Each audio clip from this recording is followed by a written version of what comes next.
여러분 반갑습니다. LFHA 예방연구소의 이상원 소장입니다. 오늘 벌써 6번째 강의를 시작하게 되었습니다. 이번 강의는 하인리의 도미노 이론이 되겠습니다. 지난번 강의 아차 사고와 연관해서 들으셨으면 아주 도움이 될 것 같습니다. 산업재해 발생 이론이라고 해서 도미노 법칙 1대 29대 300의 법칙이라고도 합니다. 그래서 먼저 서론을 살펴보면 산업재해 발생 이론에 대해서 정립한 대표적인 인물로 하인리와 버드를 꼽을 수가 있습니다. 그래서 이분들에 대해서 잠깐 설명을 드리면 하인리는 미국의 트래블러스 보험사에서 엔지니어링 및 손실 통계 부서에서 근무한 인물이었습니다. 1931년도에 허버트 윌리엄 하인리라는 한 권의 책을 펴내게 되는데요. 번역하면 산업재해 예방 과학적 접근이라는 책이었습니다. Industrial Accident Prevention이라는 원서의 책을 산업재해 예방 과학적 접근이라고 명명하게 되었습니다. 업무 특성상 사고 통계를 분석했던 하인리의 경우 산업재해 사례 분석을 통해 하나의 통계적 법칙을 발견하게 되었는데, 그것이 바로 산업재해가 발생하여 사망자가 1명 나오면 그 전에 같은 원인으로 발생한 경상자가 29명, 같은 원인으로 부상을 당할 뻔한 잠재적 부상자가 300명 있었다는 사실을 발견하였습니다. 그래서 이 이론을 도미노 이론, 또 1대 29대 300 이론으로 명칭하고 있습니다. 이 윌리엄 하인리는 우리와 같이 안전관리자나 또 현업의 안전관리업을 하시는 분이 아니셨고, 보험회사 직원으로 통계 분석을 하셨던 분이라고 생각하시면 될 것 같습니다. 그래서 산업 현장에 안전관리자로 근무하고 계시는 관리자분들 뿐만 아니라 미래의 안전관리자를 꿈꾸시는 분들, 수험생분들도 반드시 이 하인리의 도미노 이론은 매우 중요한 이론이니 꼭 숙지하셨으면 좋겠습니다. 큰 재해와 작은 재해, 그리고 사소한 사고의 발생 비율은 1대 29대 300이라는 인과관계를 발견한 것이 특징입니다. 그래서 여기서 중요한 것은 숫자 자체가 아니라 산업재해와 그 징후의 비율입니다. 이는 대부분의 사고가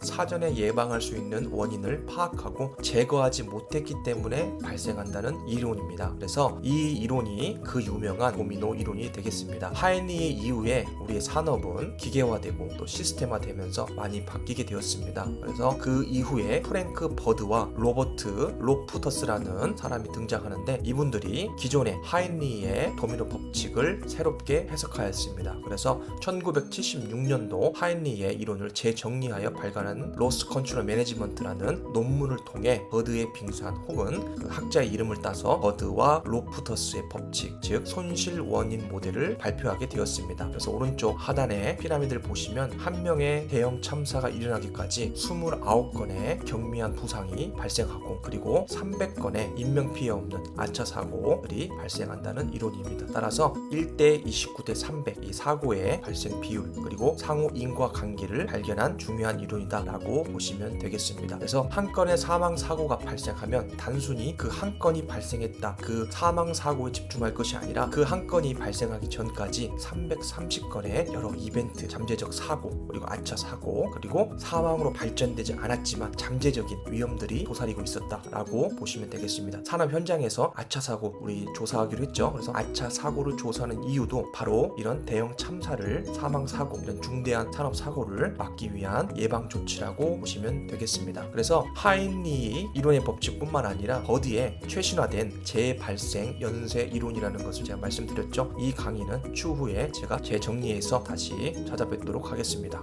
두 번째, 하인리 도미노 이론에 대해서 좀 더 세부적으로 우리 공부해 보도록 하겠습니다. 하인리는 산업 재해를 예방하기 위해 그 발생 원인을 과학적인 차원에서 접근하였습니다. 그래서 하인리 도미노 이론은 산업 재해가 물적 원인, 제가 지난 회차 때 공부했죠. 불안전한 상태와 불안전한 행동, 인적 원인이 복잡하게 얽혀서 발생한다는 이론입니다. 그래서 산업 재해의 98%는 불안전한 상태, 즉 물적인 상태고요. 그리고 불안전한 행동, 근로자에게 기인하는 행동을 말합니다. 그래서 이 두 가지가 98%를 차지하고 있고요. 나머지 2%는 자연재해입니다. 그래서 천재지변, 자연재해 이런 것도 우리가 컨트롤할 수 없기 때문에 98% 그리고 직접 원인인 불안전한 상태 및 불안전한 행동을 우리가 통제하고 관리하고 제거해야 된다는 이론입니다. 다음으로 단계별로 풀어서 한번 보도록 하겠습니다. 첫 번째로는 사회적 환경 및 유전적인 요인이라고 합니다. 그래서 정신적, 육체적, 선천적 결함이나 비정상적인 태도와 습관을 말합니다. 그래서 선천적인 결함, 즉 간접 원인이 되겠습니다. 두 번째로는 개인의 결함입니다. 즉 개인이라고 하면 인간 혹은 근로자가 되겠죠. 그래서 근로자들의 결함이 되겠습니다. 후천적인 결함으로 주로 부적절한 태도, 전문 지식과 숙련도의 부족, 성격적 특성에 기인한다 라고 보시면 되겠습니다. 1항과 2항은 간접적인 원인이 되겠습니다.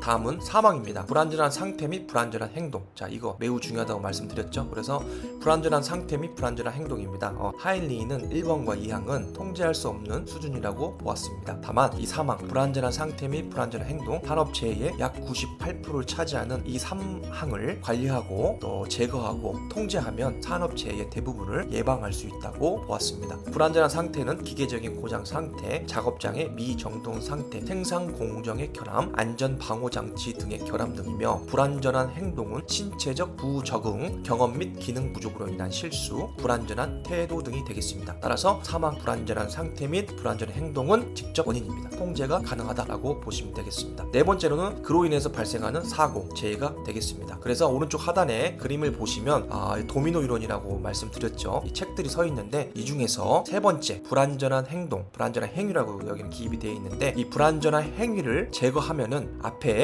사회적 환경 및 유전적 내력이 발생하더라도 네 번째 사고와 그 다음 최종적으로 부상, 재해로 이어지지 않는다는 이론입니다. 이 세 번째 불안전한 상태 및 불안전한 행동을 제거를 하면 설령 1번, 2번 항의 사회적 환경 그리고 인간의 결함이 발생하더라도 사망의 불안전한 상태 및 행위를 제거했기 때문에 그 다음 단계인 사고 그리고 최종 단계인 부상을 막을 수 있다는 이론이 되겠습니다. 그분은 왜 3단계 도미노에 집중했을까요? 제가 좀 전에 설명드렸는데 통계 자료를 살펴보면 직접 원인의 88%를 차지하는 것이 불안전한 행동, 즉 근로자의 실수, 미스로 발생한다는 것이고, 불안전한 상태, 물적인 요소가 10%라고 합니다. 그리고 나머지 2%만이 불가항력적인 원인, 즉 자연재해, 천재지변이라고 보고되고 있기 때문입니다. 따라서 이 불안전한 상태와 이 불안전한 행동만 어떻게 우리가 관리를 잘하면 산재 발생 확률이 98%로 예방할 수 있다는 내용입니다. 그래서 5단계의 도미노 중 하나의 도미노를 제거를 해주면 사고나 재해로 연결되지 않습니다. 그래서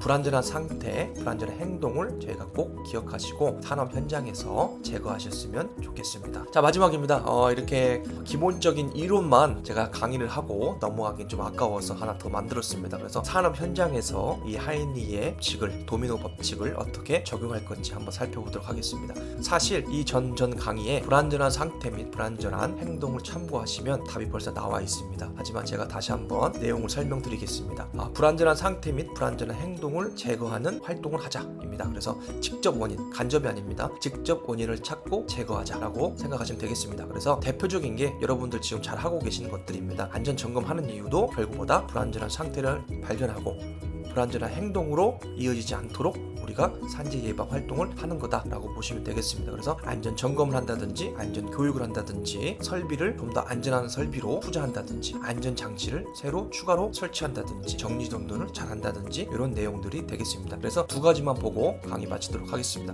첫 번째로는 사업장 내 불안전한 상태를 파악해야 됩니다. 그래서 리스트를 작성하라고 제가 강추드리는데 이게 각 사업장마다 보는 관점과 처한 상황이 다릅니다. 그래서 사업장에 속한 관리자는 본인이 속한 현장의 내용을 다르게 볼 줄 알아야 됩니다. 왜냐하면 매번 동일한 곳을 보는 경향이 매우 많습니다. 따라서 다른 안전관리자나 혹은 외부 강사를 초빙해서 사업장의 불안전한 상태를 파악하시는 것을 추천드립니다. 불안전한 상태가 무엇인지, 공정에 따른 그런 위험 요인은 무엇인지를 찾아내고 개선하는 것을 말합니다. 그래서 정리정돈이 안 돼 있다든지 청소가 안 돼 있다든지 설비를 개선해야 된다든지 생산 공정이 비효율적이어서 작업자가 위험에 노출되기 쉽다든지 방호장치가 노후화돼서 작동이 잘 되지 않다든지 기계 설비의 유지 점검이 잘 안 돼서 고장이나 생산적인 측면에서 문제가 자주 발생한다든지 이런 것들이 되겠습니다. 만약에 설비의 노후화로 인해서 설비의 유지 점검이 빈번하게 발생한다면 그만큼 근로자들이 산업재해 발생 확률이 높아집니다. 왜냐하면 그 기계 설비를 고쳐야 되고 생산 효율도 같이 맞춰야 하기 때문에 근로자들이 위험한 작업에 빈번하게 노출되기 때문에 그만큼 위험 작업에 따른 산업재해 발생 가능성도 높아진다고 보시면 되겠습니다. 두 번째는 사업장 내 불안전한 행동 파악하기입니다. 해당 공정의 근로자들이 적정하게 안전하게 작업을 하고 계시는지를 파악하시면 되겠습니다. 그래서 부적응자가 있는지 만약 있다면 적합한 공정으로 재배치하는 등 이런 관리를 말합니다. 또한 휴먼 에러,